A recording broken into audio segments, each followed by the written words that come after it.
Hi friends, welcome to my page yeah channel. তোমরা যেখান থেকে দেখছো তোমরা আমার চ্যানেলকে ইয়া পেজকে লাইক, কমেন্ট অ্যান্ড শেয়ার করে দিও, সাথে সাথে সাবস্ক্রাইবও করে দিও। আজকে আমি নিরামিষ চাউমিন বানাবো। এটার জন্য আমি চাউমিনটা সিদ্ধ করে নিয়েছি আর এইখানে সবজিগুলো কেটে নিয়েছি। এখানে সবজি দিয়েছি গাজর, ক্যাপসিকাম, ফুলকপি আর টমেটো দিয়েছি। তো এখানে কড়াই গরম হয়ে গেছে, এখানে আমি অল্প সরষের তেল দিয়ে দিয়েছি। এখানে আমি কালো জিরে সম্বার দিব।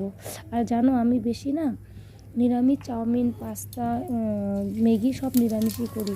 পেঁয়াজ দিয়ে আমার মেয়ে ভালো পায় না, তার জন্য আমি করি না। আমি সবসময় নিরামিষই করি। তো কে কে নিরামিষ পাস্তা খেতে ভালোবাসে বা কে আমিষ পাস্তা খেতে ভালোবাসে প্লিজ আমাকে কমেন্ট করে জানিয়ে।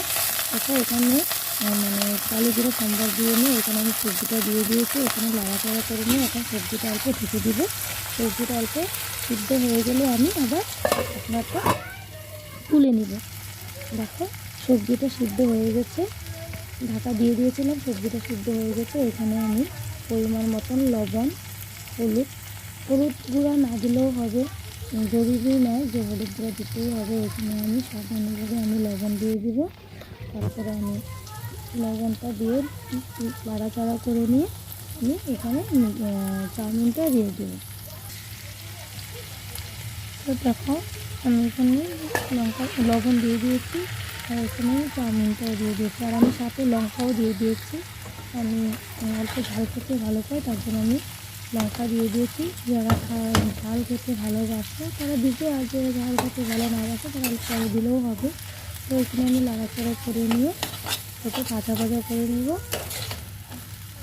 এর মধ্যে আমি অল্প ধনেপাতাও দিয়েছি, এটা আমি ভিডিও করতে পারিনি, স্কিপ করে গেছে। তো দেখো পাস্তাটা চাউমিনটা কত সুন্দর কালার হয়েছে না, দেখতে খুব সুন্দর লাগছে, খেতেও ভালো হয়েছে। তো আমি এখানে এখন ম্যাগি মশলা দিব।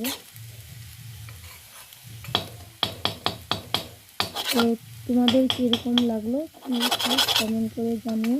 তো আজকের জন্য টাটা, বাই বাই, দেখা হচ্ছে পরে কোনো ভিডিওতে।